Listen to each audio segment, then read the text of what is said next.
Baca-baca aura orang nggak penting. Apa kata Allah? Wa fi anfusikum afala tubsirun. Yang perlu kamu baca itu auramu, dirimu, jiwamu. Surat Zariyat ya. Di dalam jiwamu, apa kamu tidak melihat bahwa ternyata jiwamu alien, dia nggak butuh yang ada di dunia ini, dia butuh yang di akhirat. Itu sebabnya rumusnya tadi, ketika kita kurangi jatah tidur, lalu kita hidupkan mata kolbu dengan zikrullah, nanti kolbunya tajam. Seperti kolbu, terapi penyakit-penyakit kolbu. Oh, ternyata di sini ada tambahan lagi. Penyakit kolbu itu mirip dengan penyakit fisik. Kalau kita sakit fisik, kita tidak menikmati makanan. Benar nggak? Maka ketika orang punya penyakit kolbunya, dia tidak akan menikmati hidangan rohani. Nggak menikmati hidangan rohani.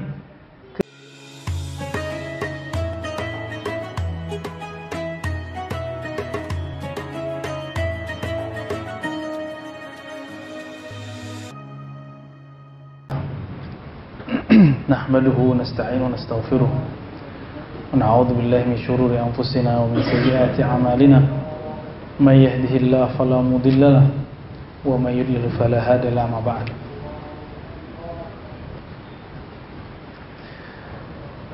Mari kita buka kajian kita dan baca surah Al-Fatihah. A'udzu billahi minasyaitonir rajim. Bismillahirrahmanirrahim. Iyyaka na'budu wa iyyaka nasta'in. Shiratal mustaqim. Shiratal ladzina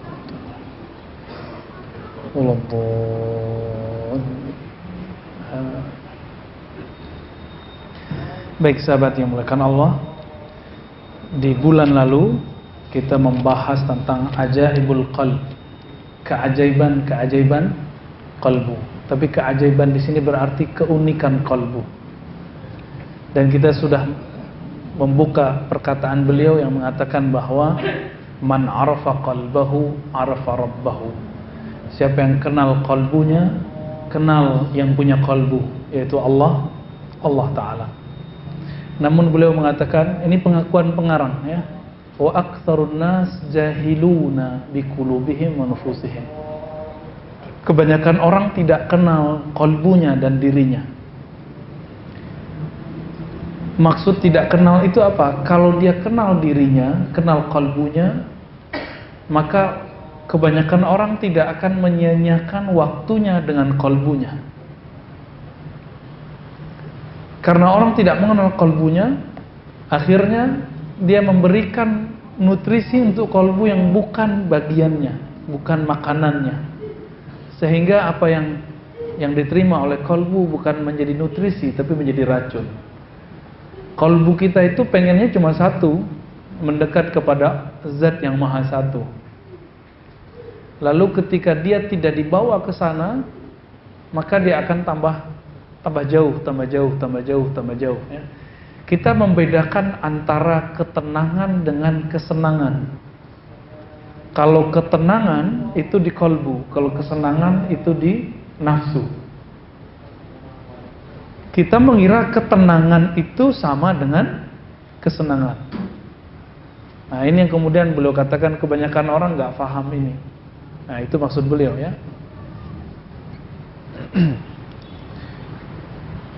Sekarang kita boleh masuk ke bab yang baru, kitab Riyadhatin Nafs.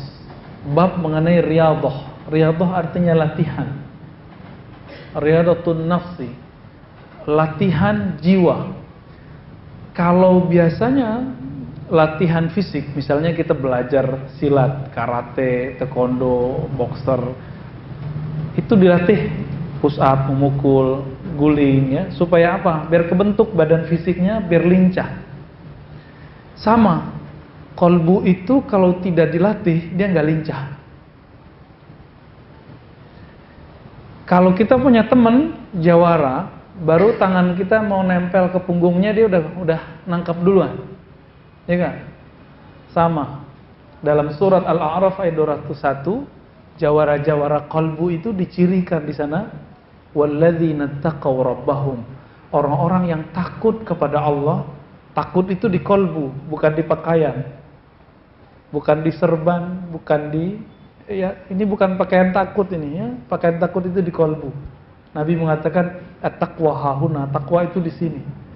Maka siapa yang punya nur takwa di kalbunya merasakan idza massahum ta'ifun minasyaitan, ketika ada sekelompok syaitan menyentuhnya. Jadi ternyata syaitan itu suka nyentuh-nyentuh. Nanti kita contohkan maksud nyentuhnya bagaimana. Tazakkaru, maka mereka tiba-tiba teringat, fa idza hum mubsirun, maka mereka langsung mampu melihatnya. Maksudnya apa teks ini, ayat ini, Al-A'raf ayat 201 ini? Orang-orang yang sudah punya nur dalam kalbunya, nanti kalau digoda sama syaitan dia bisa ngerasain. Contohnya, kalau Bang Jimmy lagi duduk-duduk, tahu-tahu ada yang bening-bening lewat. Ya, apa kata kalbunya? Jangan lihat. Kata yang satu lagi, eman, cuma sekali. Ketika si godaan yang kedua datang, dia sadar, wah ini setan nih. Nah itu berarti nur kalbunya sudah hidup. Nur kalbunya sudah hidup. Tapi dia dengar, dia tahu kalimat itu kalah. Berarti belum walladzina taqau. Dia belum, nur takwanya belum nancep, ya, belum ada di dalam. Mungkin takwa ada tapi nurnya sedang padam. Ya. Maka sahabat yang melakukan Allah, kita ini kurang adil.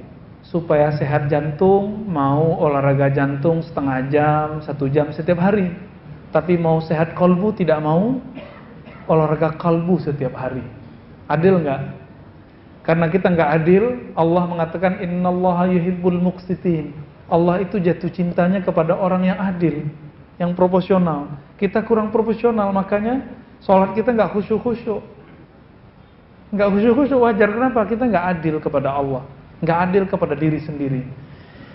Maka beliau membuka sebuah judulnya, ya, Riyadatun Nafs wa Tahdzibul Khuluqi wa Mu'alajati Amradil Qalb.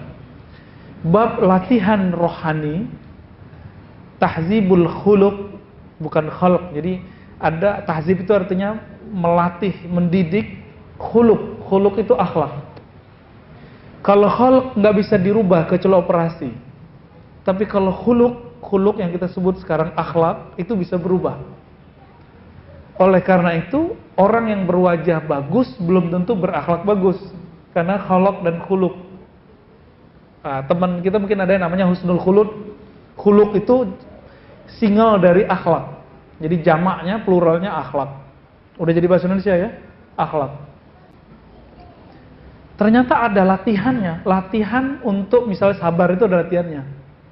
Latihan supaya bisa tahajud tiap malam itu ada latihannya. Wa mu'alajati amradil qalb. Lalu terapi kolbu, terapi penyakit-penyakit kolbu. Oh, ternyata di sini ada tambahan lagi. Penyakit kolbu itu mirip dengan penyakit fisik.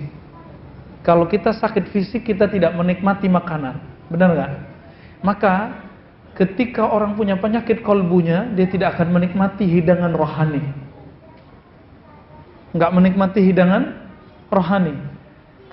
Kalau begitu, diobati dulu atau langsung dikasih nutrisi. Jadi orang-orang yang sakit itu langsung dikasih daging atau diobatin dulu. Diobatin dulu, ya. Kita langsung kasih nutrisi, makanya muntah lagi. Itu sebabnya orang-orang munafik itu tidak akan bisa langsung didakwahi. Dia cuma bisa diingatkan dulu, diobatin dulu kolbunya. Maka Imam Abdul Hasan Syadzili malam tadi di MRBJ 9 yang kita kasih tahu, Syaikhuka, gurumu itu bukan yang nyuruh-nyuruh kamu amalkan ini bukan, tapi gurumu itu yang mengerti dosis-dosis rohanimu, sehingga ketika memberikan amalan, takaran-takarannya seperti dokter mampu memberikan dosis-dosis obat. Coba kalau ada orang sakit langsung dikasih dosisnya agak tinggi sama dokter, apa yang akibatnya pada dia? Tambah sakit. Teman-teman semua, obat itu seperti sakit. Ada sakitnya yang bisa diobati pakai prokol, ya. Apalagi namanya? Yang buat sakit kepala tuh. Ya Panadol, apalagi. Kita bukan iklan loh ya. Ya gitu, itu nama-nama itu nggak perlu pakai resep dokter. Cuma jangka waktunya hanya 3 hari, ya kan? Udah ditulis di situ. 3 hari penyakit masih berlanjut, hubungi dokter. Saya mau tanya, udah berapa hari sholatnya tidak khusyuk? Udah berapa lama zikirnya tidak nikmat? Sudah berapa lama baca Qur'annya nggak lezat? Tapi kok nggak pernah dikonsultasikan ke dokter kolbu? Makanya nggak sembuh-sembuh. Kalau sudah parah, kita nyebutnya apa? Bukan akut lagi, kronis ya. Ya, kalau sudah parah begitu, tentu inapnya lama. Ya, diinapkan. Makanya sahabat-sahabat Nabi itu, karena mereka kolbunya sehat, Nabi mengajarkan di awal-awal iktikaf di awal Ramadan. Nabi mau selesai 20 Ramadan, lalu kemudian dapat wahyu bahwa Lailatul Qadar munculnya di akhir bulan. Maka belum lanjut lagi. Jadi pernah Nabi itu iktikaf penuh. Pernah juga 20 hari. Dan yang paling sering beliau lakukan 10 hari, 10 hari. Iktikaf itu latihan kolbu Pak sebenarnya, bukan pindah tempat tidur. Ini iktikaf kita masih pindah tempat tidur kan? Oh, apalagi iktikaf kita kadang-kadang cuma pindah tempat ngobrol, ya, kenalan lagi, ngobrol lagi, ceramah lagi. Kalau iktikaf gak usah banyak-banyak ceramah, banyakin amal. Karena udah kebanyakan ceramah kan? Kecuali emang udah jadwalnya di masjid ceramah, udah kita biarin. Tapi jangan banyak-banyak lagi. Nabi itu kalau iktikaf off ngajar, nggak ada cara ngajar lagi. Yang beliau lakukan cuma mendidik jiwa. Ketika menantunya dan anaknya belum bangun, digedor-gedor, bangun Ali, bangun Fatimah, dibangunin. Jadi Nabi itu betul-betul seperti seorang trainer. Nah, maka di sini ada sebuah istilah, Asy-Syaikh al-Mursyid lil Murid. Ini kitab bukan kitab tarekat ya. Ini kitab tentang terapi kolbu. Imam Ibnu Qudamah ahli hadis Al-Maqdisi, mazhabnya Hanbali bukan Syafi'i. Ternyata beliau ini berguru kepada keluarga Al-Maqdisi yang mereka punya akses kepada Syekh Abdul Qadir Al-Jilani. Hasilnya ini nih kitabnya. Jadi semuanya punya akses ke sana karena sama-sama Hanbali. Syekh Abdul Qadir Jilani Hanbali dan rata-rata keluarga Al-Maqdisi itu Hanbali ya. Apa kata beliau? I'lam annal khuluqal hasan sifatul anbiya was-siddiqin. Ketahuilah bahwasannya sifat baik, akhlak terpuji itu adalah pakaiannya para nabi dan siddiqin. Siddiqin itu ulama-ulama. Akhlak yang baik. Maka Nabi itu bukan mewarisi gelar doktor LCMA. Nabi tidak mewarisi kemampuan baca kitab. Nabi mewarisi akhlak. Ada orang pintar baca kitab, tapi kalau di mimbarnya menakutkan Pak jadinya Pak. Berarti dia belum mewarisi akhlak Nabi, baru pintar baca kitab. Ada orang dia mewarisi ilmu fikih Nabi, tapi tidak mewarisi keramahannya Nabi Sallallahu Alaihi Wasallam. Saya sering cerita, masih ingat orang yang nipisin masjid itu secara fikih haram, tapi secara akhlak itu dibiarin. Karena Nabi membiarkan mereka, akhirnya esok-esok semua Arab Badui masuk Islam. Semua Arab Badui masuk Islam. Jadi ngalah sekali supaya menang beribu kali. Itulah Nabi Sallallahu Alaihi Wasallam. Jadi akhlak kenabian itu nggak selalu menang sendiri. Nah, kalau kita sudah mewarisi ini, sudah lengkap sudah warisannya. Ya. Al-Waris Muhammadi disebut.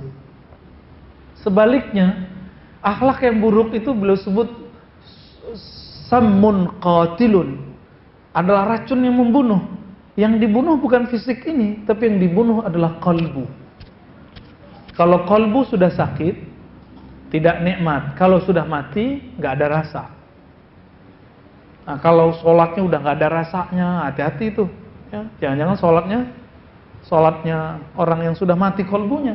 Nah, jangan sampai ya. Maka beliau memulai dengan bab fadilatu husnil khuluqi wa zammi su'il khuluq. Keutamaan berakhlak baik. Apa kata beliau? Takallamu fi husnil khulqi mu'taridina li samratihi la li haqiqatihi, ya. Para ulama sudah banyak membicarakan tentang akhlak yang baik, namun mereka lebih banyak berbicara tentang buahnya, efeknya, tapi belum berbicara tentang hakikatnya. Maksudnya apa, ya? Lalu beliau menjelaskan bahwasannya khuluq, seperti yang saya katakan di awal, khuluq itu dapat dipandang dengan mata batin. Kita semua punya, Pak. Kita sekali lihat orang punya jadi juri. Oh, ini orang baik nih. Nah, itu yang kita lihat bukan mukanya, tapi akhlaknya. Itu Bapak Ibu, ikhwan akhwat sahabat semua, kita memandang bukan pakai mata ini, tapi lagi pakai kolbu. Pernah nggak melihat ada orang gagah, cantik, tapi kita bilang ini orang jahat nih? Pernah? Itu yang ngomong kolbu. Yang disebut dalam bahasa Arab basirah. Berarti kita sudah bisa membedakan kegagahan fisik, kecantikan fisik bukan berarti cantik rohaninya. Coba bandingkan betapa kita setiap hari merawat wajah ini. Benar gak? Bagi mbak-mbak ya, mas kayaknya kurang. Kalau perempuan setiap hari pakai bedak, pakai pembersih. Bang Adi udah ketawa-ketawa tuh ya. Masuk nggak? Perempuan, dan itu normal. Kalau laki-laki begitu nggak normal. Tapi kita coba lihat, apakah semua perempuan yang kulitnya halus itu kata-katanya halus? Enggak. Apakah semua perempuan yang di bleaching apa tuh ya, putih, ada yang udah putih pengennya agak sawo mateng? Tapi ternyata walaupun halus kulitnya, cantik, rupawan, rupawati ya, ternyata pas dia ngomong kita kaget, belagu gitu. Ya. Pas kaget keluarnya kodok, ya. Pas kaget keluarnya ayam. Itu nggak cantik. Maka al-jamal jamalul qalb. Kecantikan itu adanya di kolbu. Bandingkan cantiknya Khadijah, Sayyidatuna Khadijah radhiyallahu taala anha dan Aisyah. Aisyah gadis nggak? Satu-satunya istri Nabi yang gadis kan cuma Aisyah. Artinya Nabi emang nggak pemburu gadis, Pak. Nabi itu dititahkan oleh Allah nikah, maka Nabi nikah. Jadi Nabi nikah itu bukan karena kehendak dirinya, tapi karena perintah dari Allah. Ketika terakhir menikah dengan Zainab binti Jahaz, turun lagi ayat tidak boleh dinikah. Nabi nggak nikah lagi. Padahal saudaranya dari kalangan Nabi Allah, Nabi Sulaiman, berapa istrinya? 600 plus 400. 1000. Nabi Bani Israel. Yang sekarang orang-orang yang beragama ikut Israel, baik Israel Isa atau Israel Musa, ngejek-ngejekin kita. Muhammadmu hypersex. Siapa yang hypersex? Ya. Kalau Nabi mau, istrinya berapa? 1000 dong seharusnya. Tapi Nabi enggak tuh. Ya. Istrinya malah cuma 11. 13 cerai 2, 11 meninggal 2, sisa 9. Itu pun yang gadis cuma 1. Betapa tidak kerennya di zaman Nabi, orangnya gagah, terkenal, Rasulullah dapatnya itu janda semua. Kecuali Aisyah. Berarti Nabi bukan orientasinya seksual. Orientasinya apa? Beliau orientasinya adalah keindahan akhlak. Satu kali Nabi bengong gitu ya. Apa kata Aisyah? Engkau mikirkan apa wahai Rasulullah? Apa jawaban Nabi? Aku teringat Khadijah. Cemburu. Cemburu. Normal itu.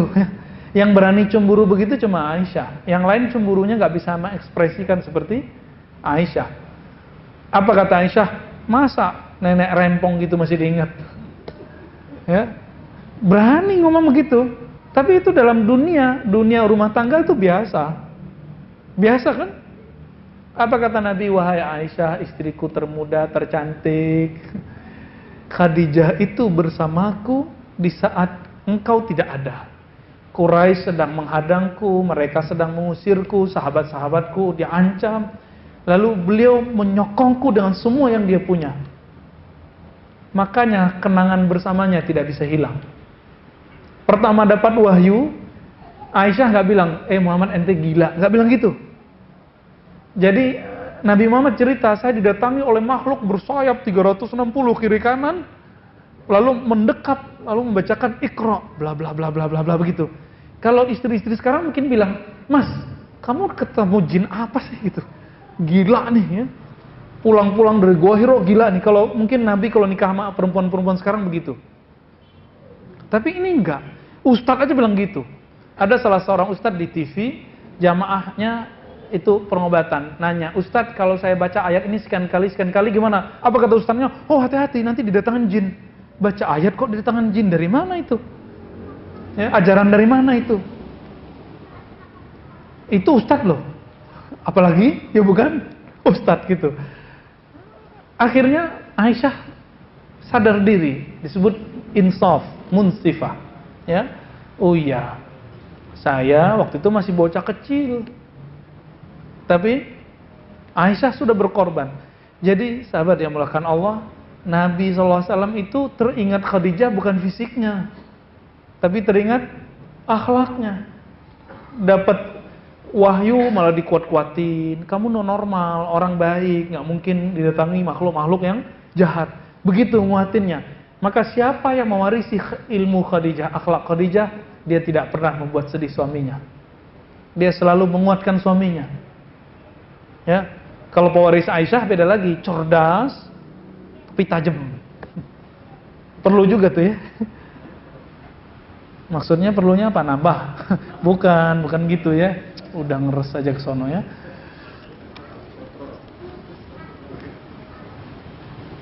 Jadi kalau kita bilang si fulan akhlaknya baik, itu wajahnya atau batinnya? Wajahnya atau batinnya? Batinnya ya. Tapi kalau kita sebut si fulan cakep, itu apa? Wajahnya. Sepakat ya? Jadi sebenarnya saudara yang melakukan Allah, kita itu sudah biasa mengakses alam yang bukan zahir. Cuma nggak percaya aja. Kita setiap hari loh memandang yang tidak zahir itu. Setiap hari kita memandang yang tidak zahir. Kita sering ngomong, gue ikhlas loh. Itu kan ngomong mau menzahirkan yang batin, ya kan? Karena orang nggak percaya lalu kita zahirkan. Tapi semakin kita zahirkan yang batin, dia jadi nggak batin lagi. Nah, maka batin itu bahasa Arab sesuatu yang tersembunyi. Biarkan dia tersembunyi. Nanti biarkan orang-orang dengan batinnya memandang. Nah. Lalu beliau mengatakan, fal jasadu mudrakun bil basar. Jadi yang saya tanyakan barusan disebutkan sini. Maka kegagahan pada jasad dapat dilihat dengan mata fisik.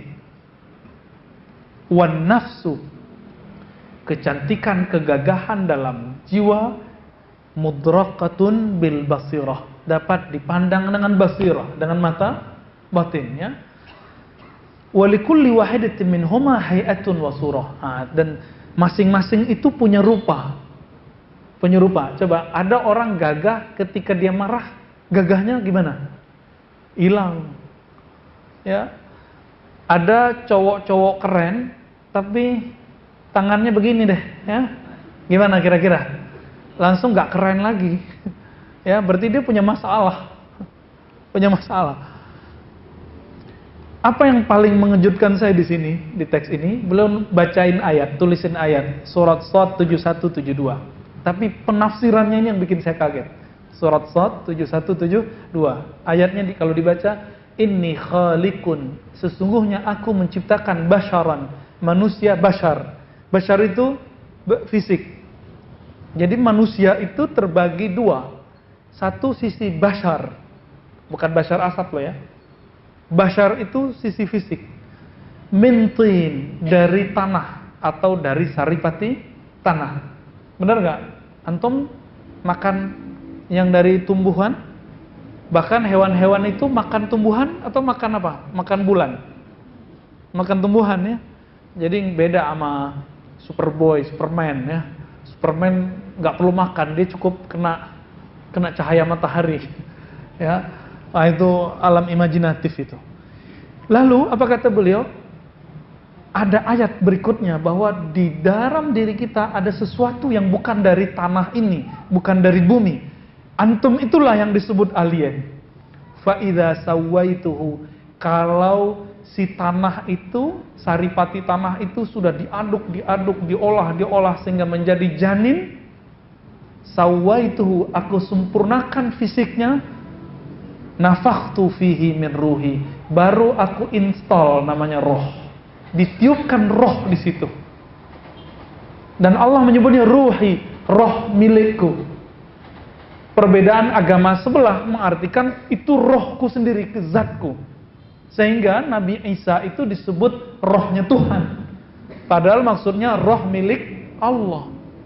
Sama kayak kalimat ardullah, bumi Allah, maksudnya bumi milik Allah.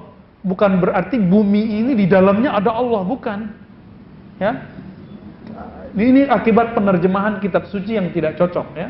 Jadi Injil itu dulu mungkin diterjemahkan tapi tidak pas oleh sebagian penerjemahnya. Wallahu a'lam, ya.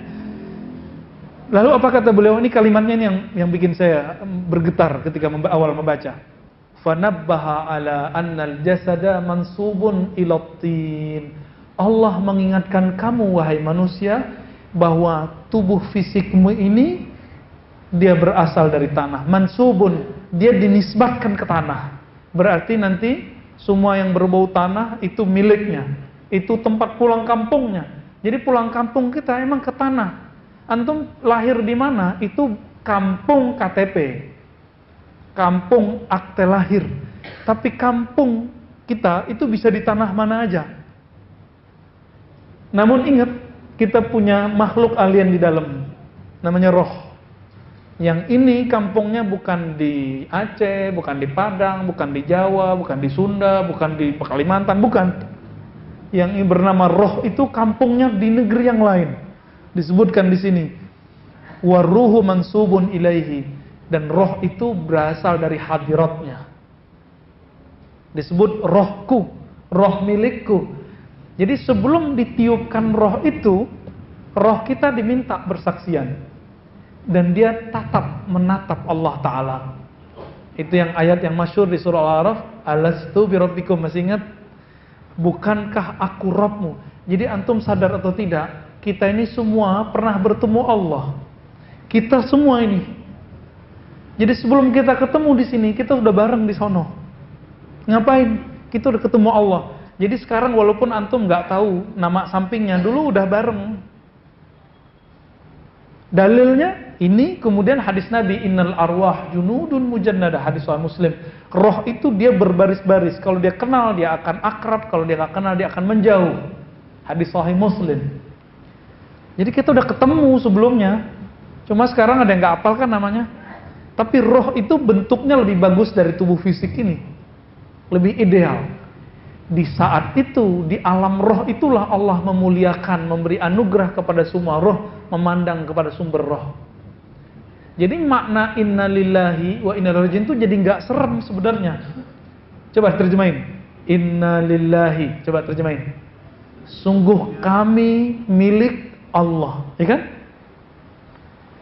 Maksud lainnya, kami berasal dari hadiratnya, dari alam roh yang kepunyaannya. Lalu kalimat berikutnya, wa inna ilaihi raji'un. Lalu kami nanti akan pulang kampung ke hadiratnya. Pengen gak pulang kampung? Pengen mati gak? Gak mau. Kalau pulang kampung mau. Maksudnya apa? Kalau saya biayain pulang kampung ke kampung fisiknya, pada seneng kali ya. Gratis kita bayarin tiketnya pada mau pulang nih kayaknya. Tapi kalau saya biayain pulang kampung ke alam sana, mau nggak? Nggak mau ya? Padahal nggak bayar lah ya. Kok nggak mau? Berarti kita belum kenal alam kampung rohani. Pulang kampung itu menyenangkan nggak? Tunggu dulu. Kalau masih mahasiswa, masih siswa, pulang kampung mah enak. Di kampung udah ada yang nanggung. Tapi kalau sudah bermuka-muka begini nih, pulang kampung nggak punya rumah di kampung, mau tinggal di mana? Pulang kampung nggak pernah bangun kampung, malu. Pulang kampung dulu punya kasus di kampung, malu pulang. Pulang kampung tapi nggak pernah nyapa-nyapa orang di kampung, berani pulang nggak? Nggak berani. Kawan kita ada salah seorang udah 35 tahun nggak pernah pulang kampung. Saya tanya, kok kamu nggak pulang? Dalam hati aja dia jawab ya. Tapi mukanya udah menjawab, saya udah tahu. Ah, malu gitu. Mukanya langsung malu. Gimana mau saya pulang kampung? Saya nggak pernah buat apa-apa di kampung, nggak pernah kirim apa-apa ke kampung, nggak pernah nyapa orang kampung, nggak punya tanah di kampung, nggak punya rumah di kampung. Jadi antum itu sebenarnya kalau mau pulang kampung itu akan senang, pede kalau pulangnya pakai Fortuner atau Alphard gitu ya. Kalau pesawat yang VIP. Jadi kalau orang tanya, naik apa dek? Nggak naik kapal apa tuh? Kapal yang pakai pisang itu. ya itu nggak pakai kapal getek itu ya. Tapi pakai apa? Pakai pesawat Garuda. Wih, pesawat batik. Kalau yang nggak bawa dikit teman, Lion gitu ya. Udah siap-siap kayak angkot di atas tuh ya. Muter-muter dulu baru turun. Kita kemudian bangga dengan kendaraan yang kita naiki. Tapi lebih bangga lagi, ini mohon maaf ya, yang paling senang pulang pakai kendaraan itu orang mana? Pakai mobil. Itu orang kampungnya Ustadz Sandy ini ya. Baru beli Avanza bawa pulang langsung. Beli Karimun aja bawa pulang. Apalagi punya Alphard bawa pulang itu ya semua. Kenapa? Pengen nunjukin ke orang kami jadi tren ya. Bapak ibu saya kan bilang, nah pulang tuh jangan pakai pesawat mulu. Pulang tuh bawa mobil. Saya mikir capek pakai mobil. Tapi itu bagi orang tua membahagiakan. Sampai sekarang belum pernah pulang pakai yang kuda roda 4 ya, kuda Jepang itu ya. Kuda logam mah, kuda besi apa sih namanya. Belum pernah. Karena bagi saya untuk apa sih gitu. Enggak penting amat sih gitu. Tapi bagi orang tua itu membanggakan. Maka teman-teman semua, ini mirip. Mau pulang kampung disambut pede bahagia enggak? Apa kata Nabi? Mau bikin rumah villa di kampung rohani? Nabi mengatakan, man shalla isnatai asyrata raq'atan. Siapa yang sholat 12 rakaat setiap hari, banallahu lahu baitan fil jannah. Allah bangunkan satu istana di surga. Satu villa di surga. Mau? Jadi sholat sunatnya jangan kurang di luar tahajud nih ya. Di luar tahajud kita punya 12 rakaat. Itu yang disebut rawatib. Kalau nggak bisa kejar sunat rawatib, ya kejar di duha. Nggak bisa di duha, ya di sholat sunat mutlak. Masih ingat Ali Zainal Abidin bin Husain, anak Husain, itu karena dia ditahan tahanan rumah, nggak boleh keluar, kerjanya cuma zikir, sholat. Berapa rakaat dia sholat setiap hari?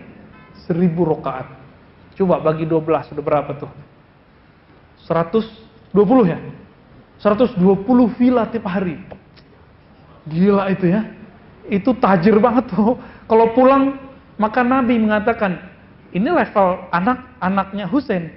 Nabi mengatakan, Husain sayyida syababi ahli jannah. Husain itu ayahnya Zainal Abidin adalah pemimpin pemuda-pemuda yang masuk surga. Kabar gembiranya antum yang sudah ubanan, yang sudah keriput, yang sudah ompong, itu nanti jadi pemuda semua. Dan pemimpin kita bernama Husain, Hasan. Ya.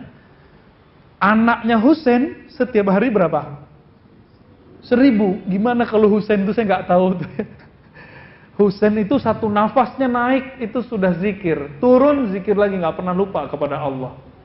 Itu Husain. Kita sholat aja lupa kepada Allah. Gimana mau bangun? Jadi udah bangun rumah di surga, tapi keropos, baru 3 hari runtuh.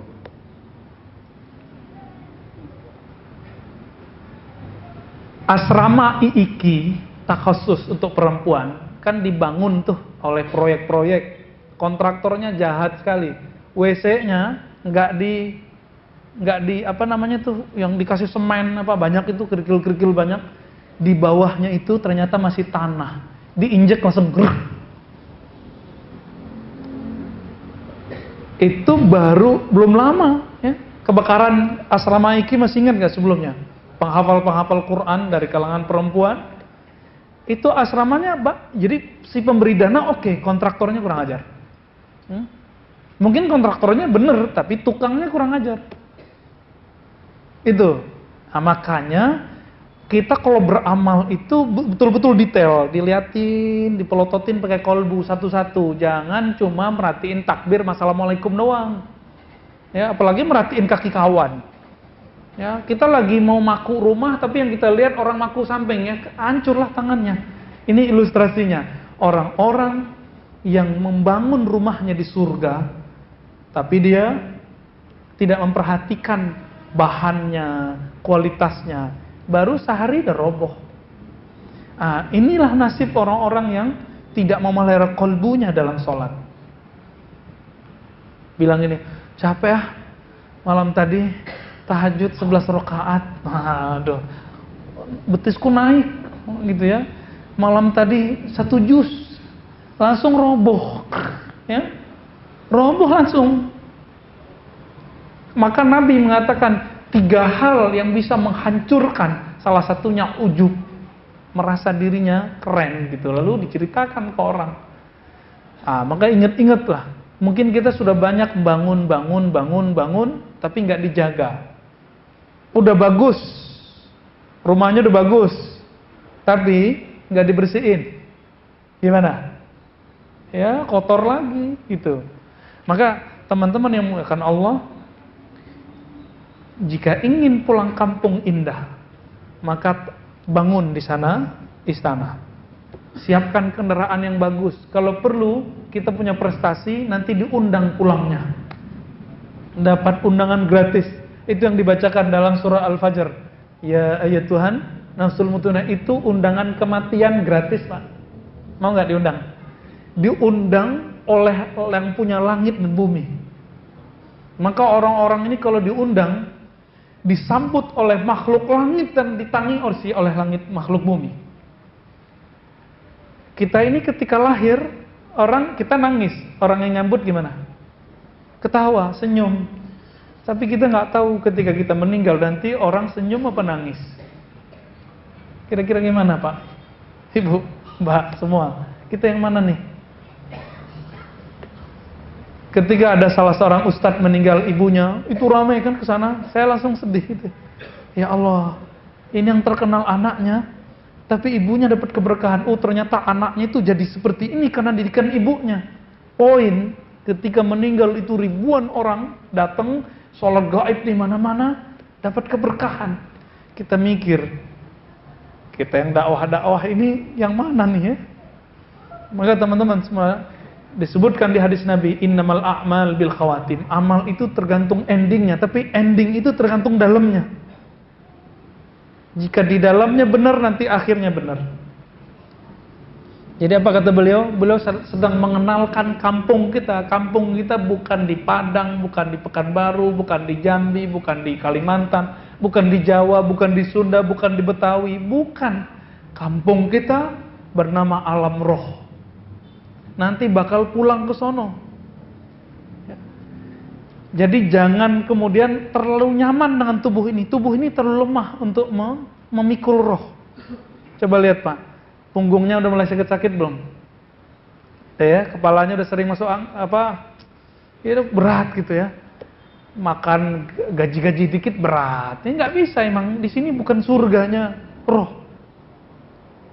Dulu masa kecil emang enak kalau makan apa aja naiknya ke atas, Pak. Kalau sekarang makan apa aja maju ke depan, makin kiri kanan. Tuh semuanya tuh sama aja tuh ya. Tuh sama saya juga begitu. Udah beda. Jadi ternyata tubuh ini punya masa, punya limit untuk berkembang. Selebihnya seharusnya kita mengembangkan roh. Tetap kita makan, minum, puasa, dan segala macamnya. Tapi kita mengembangkan roh. Maka kita kasih rumus. Setiap kali jatah fisik dikurangi, maka jatah rohani bertambah. Contoh, kenapa dalam Islam ada puasa? Supaya orang punya ketajaman kalbu, rasa empati terhadap orang susah. Itu rahasianya. Jadi puasa Daud, puasa bukan untuk sakti. Puasa Daud, puasa Ramadan, puasa Senin, Kemis, itu supaya kalbu kita bisa merasakan kesusahan orang. Itu yang disebut ahli ma'rifat. Bukan yang bisa bicara hati orang itu, Pak. Itu mah tukang apa? Gosip itu ya. Sok tahu baca hati kita. Itu untuk apa? Tapi orang yang kata Nabi, la yu'minu ahadukum, kamu nggak sempurna imannya. Kamu tidur kenyang, tetanggamu tidur kelaparan. Orang yang ngerti itu yang disebut ahli ma'rifat. Itu yang disebut ahli thariqat. Itu yang disebut ahli ma'rifatullah, ahli hakikat itu. Yang kan sekarang orang banyak ya. Saya lihat beberapa sahabat kita udah mulai kajian syariat, tarekat. Aduh, serem amat sih bahasannya ya. Tapi nggak apa-apa kalau mau tahu. Sebenarnya puncak hakikat itu bukan ngawang itu enggak. Tapi ketika dia mulai berpikir tentang alam kiri kanannya. Ini yang dialami oleh pendiri Jamaah Tabligh Maulana Ilyas, pendiri Ikhwanul Muslimin, pendiri NU, pendiri Muhammadiyah. Dulu mereka sibuk sendiri, sibuk sakti sendiri, sibuk pinter sendiri. Apa kata Hasan Al-Banna? Ya. Saya belajar thariqat Hasafiyah, cabang dari Syaziliyah. Tapi orang thariqat itu sebagian, nggak semua, sibuk sama dirinya. Tidak pernah mau memikirkan kiri kanan sampingnya. Akhirnya dibuat gerakan Jami'iyah Hasafiyah, lalu diganti jadi Ikhwanul Muslimin. Dalam setahun punya cabang 300. Baru setahun.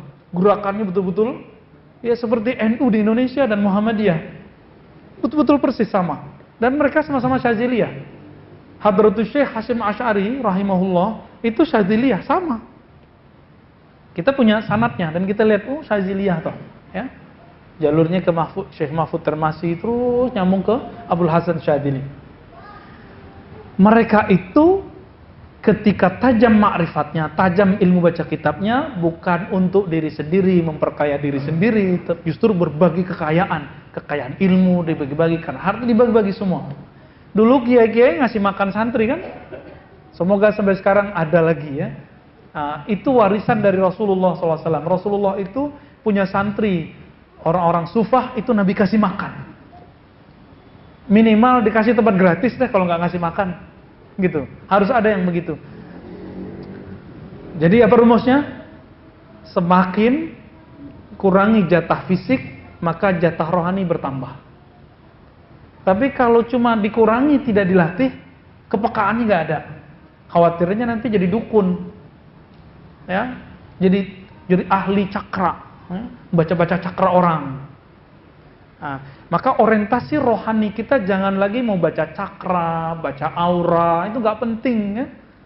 Cukuplah aura kasih yang cantik itu ya. Nggak usah kita baca-baca aura orang, nggak penting. Apa kata Allah? Wa fi anfusikum afala tubsirun. Yang perlu kamu baca itu auramu, dirimu, jiwamu. Surat Zariyat ya. Di dalam jiwamu, apa kamu tidak melihat bahwa ternyata jiwamu alien, dia nggak butuh yang ada di dunia ini, dia butuh yang di akhirat. Itu sebabnya rumusnya tadi, ketika kita kurangi jatah tidur, lalu kita hidupkan mata kolbu dengan zikrullah, nanti kolbunya tajam. Seperti orang yang melatihkan lari setiap hari 10 kilo, 10 kilo, 10 kilo, nanti dia ajak 20 kilo juga kuat. Tapi nanti di padang mahsyar kan nggak bisa tidur, nggak ada tidur lagi. Ya? Nah ini bagian akhir. Kalau kita nggak terbiasa bangun malam hari sekarang, nanti kita kelelahan di sana, Pak. Saya tutup dengan sebuah hadis Nabi bersabda, "Aktsarukum jau'an yaumal qiyamah, aktsarukum syaba'an fid dunya." Orang yang terlalu banyak ngasih porsi untuk perutnya di dunia adalah orang yang paling lapar di akhirat. Orang yang banyak tidur di dunia, orang yang nanti paling lelah nanti di akhirat. Jadi saya mengimbau, mari bangun malam nanti ya. Bangun. Kalau ketinggalan qadha. Jadi Nabi pernah mengqadha salat sunatnya. Nah ini bagian pertama dari latihan jiwa. Mari latih ntar malam, latih itu pagi, semoga bulan depan sudah ada hasilnya ya. Wassallallahu ala nabiyina Muhammad. Assalamualaikum warahmatullahi wabarakatuh. Nanti mau ada tanya jawab? Apa cukup?